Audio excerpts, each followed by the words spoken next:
Mizoram Board of School Education MBSC in Voinkhan HSLC exam sangni subni pali result ati chhuaka zirlai exam zinga za sari pathum point pathum pasari in and pass ani also exam zong regular le private singkhat sangriat zanga somruk pakhat ni in heng zinga sangriat zaruk somnga pali chumipa annia meichia sangkwa zakwa pasari anni exam zong regular le private singkhat sangriat zanga somruk pakhat zinga singkhat sangthum zaruk som pariat mipa sangruk zali somthum pasari le meichia sangsari za somriat pakhatin an pasa za zela somsari pathum point pathum pasari in an pas nikum lama za zela pas sat hi chu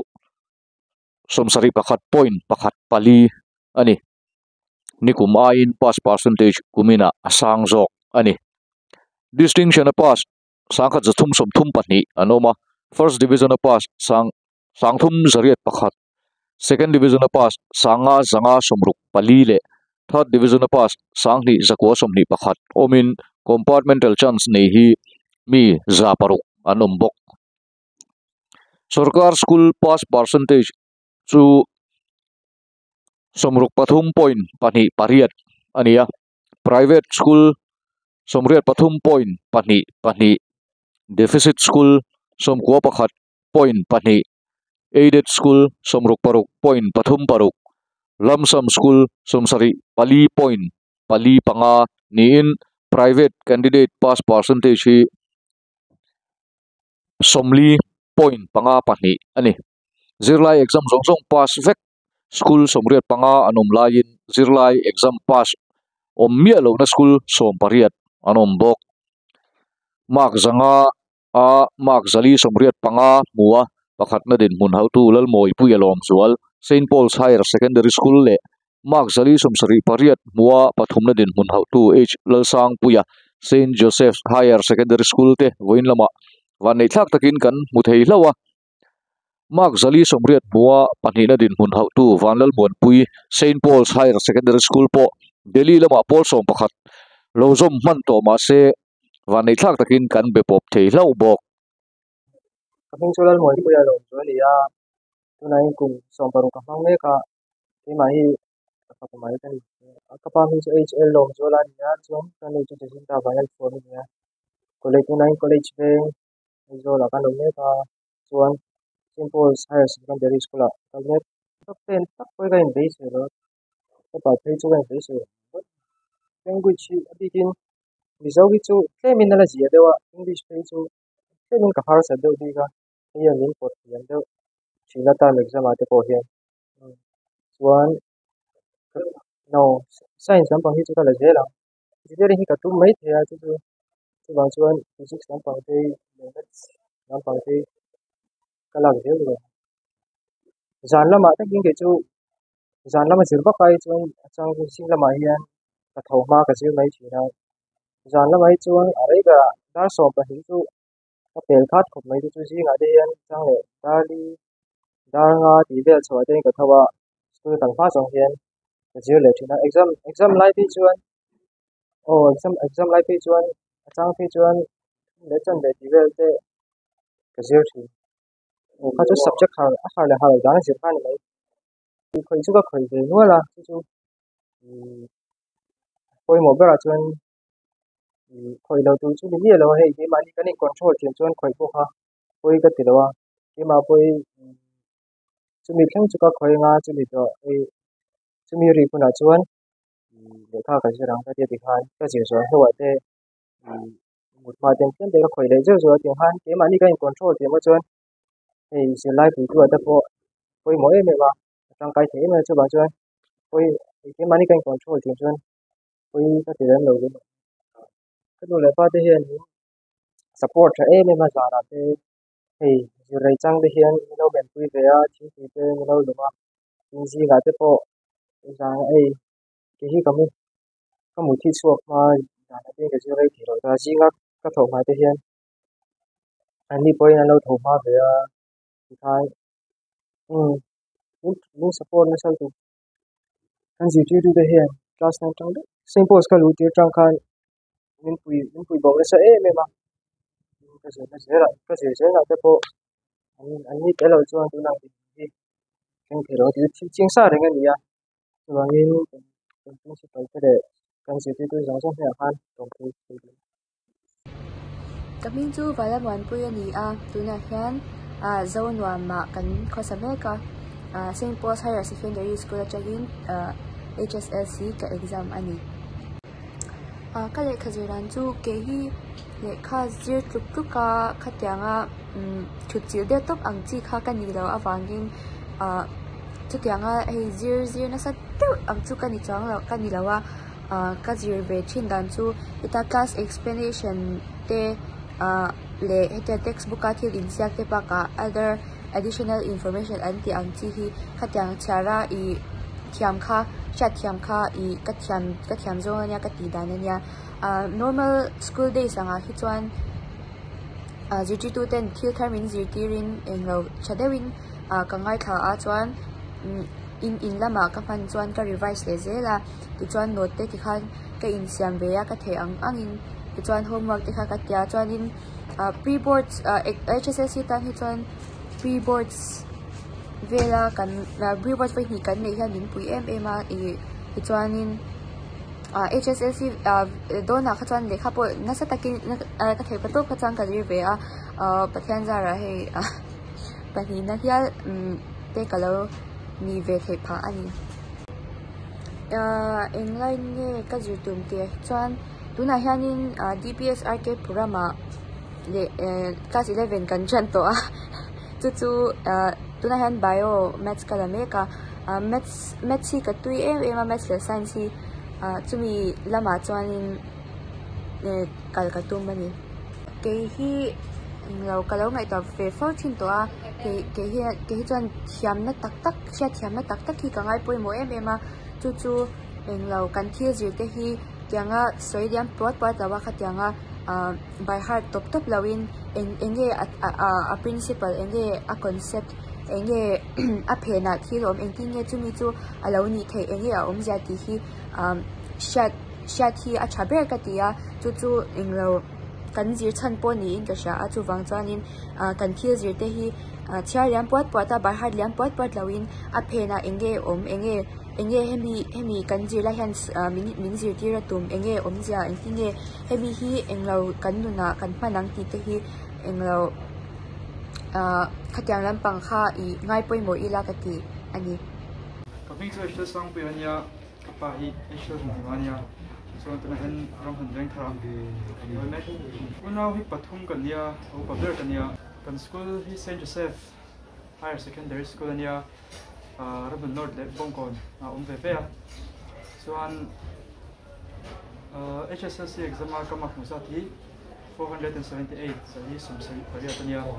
letter hi subject song songa so English maths social science le social science letter ko mu kan khazir dan wakhi mitang la ka chong ka nei wak lawa athat sepol anti thani de chu kan ya mase class vela hian explanation te ngai sa thara chuan apoi mom tur te ha te ka rabu ate ka lojia ka chu ina posir pe lo mai la class han teacher te puina tanga kan lo shat thiam nu ni wang khan ina mania zir le a chuan ik ma chen ka chuan ke ma bi ki chuan ka lo puya zir tam vot po hi ni lawa man ti tak zeta shat thiam tuma I reilo te ka zir china ba hang tiam dit mun hi ka thleng thein ka shebe science hi ka tum lewa mathematics le physics hi ka tui lewa chuan science zir ti tu te talo hi chuan thui hi kan thleng thei lo an der me san chu mani to pi chuan zir chin bi ki kan ya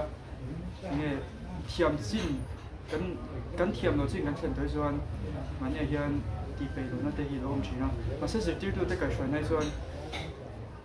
e kan zir tir tu te fo an fel the me ma shet thiam lo kan nei chuan kan va zot me an ni pon fel takin nge kan share them of the khan milo zirtir zok china chuan zirtir tu te hi na me ani lawa I no pong ke niang kumna zirtir tu chuan thiam na hi nei ve nga ya mi yang te te chuan zirtir nai chuan zirtir tu hian na poi mo ta kan nei hi ka rin tan pathian hruaina in kum sangni somni pali HSLC Higher Secondary Living Certificate result chu ahun kan lo ruam han lok angin kan ti chuak le theita alo om ko maya ei pathian hruaina liu ania alo kan tia tin e result chu theina tur hian mista kan tia Mizoram Secondary School Teacher Association te le misa kan tia Mizoram Independent School Association te tin kan directorate lam athok tu te DEO te SDEO te nen kan thokho thai me ma tin chu baka chuan hela ke mani board bika board athok tu zong te an tang rual tha tin chu rual chuan abik takin examination runs te an thokri me ma kan chu tiang chuanin hei to an chua ei kan thela in kumin phei chu election nen kan exam conduct hun hi ai nang chowa election lamin zirtir tu te an lo pot ve bok nen tiang chuanin in dai loin tiang chung chuanin thoho na thatak noya hoina hian hei kan han ti chuak theita alo om kan ti tak zeta ten center superintendent te le invigilator te police department te le health department te nen po center omna pianga thathakin kan thokowa tin kumina hianin tuma unfair min semo khatianga hanin no chuangai ang en tonemo khatianga kha aum lo ani chu lom om kan tia hei center superintendent te le invigilator te na an mani mun thewa thataka an tho wanga nia an chunga hian kan lom le bokani ten kumina hianin kan thriat angin a pass percentage akha Nikuma khan 71.34 ania kumina hianin 73.37% ania Nikuma in 2% velin percentage asang zok ani hei alo om khop maya ten kan zona kalmanga hianin hemi easy question kan hanti te difficult level kan hanti ang chi te le normal ang khanin alaction le deu phok ya lots kan tia lower order thinking skill anga hianin hei hianin za som vel of wama chuta chuanin normal question kan ti le tlema all deuh hleka kha omani chu za som ania tin aba khachu higher order thinking skill kan tia tlema question har deuh hlek hei chu an thiam lo no pangtena an hriat an chian lo tak hriat na tur question kha umin hianin kan tel na sa ni kuma te po khan nia hei tuna kan ministry te poina an ngai poi mo ania kan school education minister te poin hei tel tam deuh kan tumani higher order thinking skill hi kan syllabus lama chuanin CBSE te nen ain ang tlang amawa chu examination patran lai hianin mason na tur kan nei wangin chumilang hoi chun ke bothin a pen zelani ti lai kha kanan soi dio ti chung chuanin hei kumina pass percentage po 73.37 lai ni kumaya sangzo kanan nei thei te hi alom ang kan ti ani tin ke mani lama chuanin a to bera a pass zong te botin kan lom pui me ma en te rualin a fail te le kumina lotling ve ta lo te beidong mai lowa exam ma chon le a lotlin na nei zel turin kan fuya apa zong te kan lom puya mem bokani ti la ya kha kanan sei thei ni ta selengin herlaya abota to ho na thapak kan nei te education department puina to ho na thapak kanan nei te awangin tiang hedin result hi kan ti chuakani ti la ya kha wena he kan sei do chu ne invain chi bai tu le pathian kai thoi na hoya ZPM in hei sarkar na te kan chan hu le keng ei po helai he office som taka ta thut nuwa class 10 result kan ti chuak awai khatna hi in ni som pali anga sang ni som palia MBSC ina anti chhuak hi kalom tak zeta he result ti chona tana tha tho tu song song te abik takin MBSE lama kan officials te zeti tu te association sang misa te directorate lampanga school education directorate kan officials te chuba ka chun he exam center exam lo boy pui tu zong zong coordinator te department tanga changa melo toy o tu te zong te ne na chuan along thu soibok ani kumina class 10 pa zong te kalom puin an kalzen na tura ka du sang ber kalana tin lotlin na chang ve ta lo te beidong lova chanem ngai taka tin non le exam non le sak turin kan puya school zinga zirlai zong pas somre le panga nenom line fail tabek school som le pariat lai anom thung roi chu riru alla khop maya khop maya alomom zong chuan hei letter mark tu alom le chewa emai la an tam bera an mutlem na ber ve chu ila fail an tam na ber social science an thunga ta chuan kan po kan la ka ngai dio mai a school ang zong in a management ang zong an en hian kum dang ang tho in a kalleng ria deficit school kan ti te an ti thabera kini a sarkar school a fel tam na ber kan han dile ki ngai to na sena ngai jia tilang tu ania sarkar ba ka ti tu te kini tan chona lian tak ania kan thei to kan on chuang talang le hey kan zilai pa sante an hlotlin na hian thu cha du kan ni te na chu pathian ba ka an mani an kol tu an pi le pu te an nu le pa te len unau te niang khotlanga an helsiat te an mani boi pu tu te an zir ti tu te hena lom thu sei na chang fe sela chu an kalze na tur tan pon ka chun zom sela ka duwa Mizoram le chung ko tana chen pa kom midang te tana trongkai midang te tana mal som na chen tu ani chozel hinan an thiam na te hian hlotin na te hi mang turin ka cha ani lo me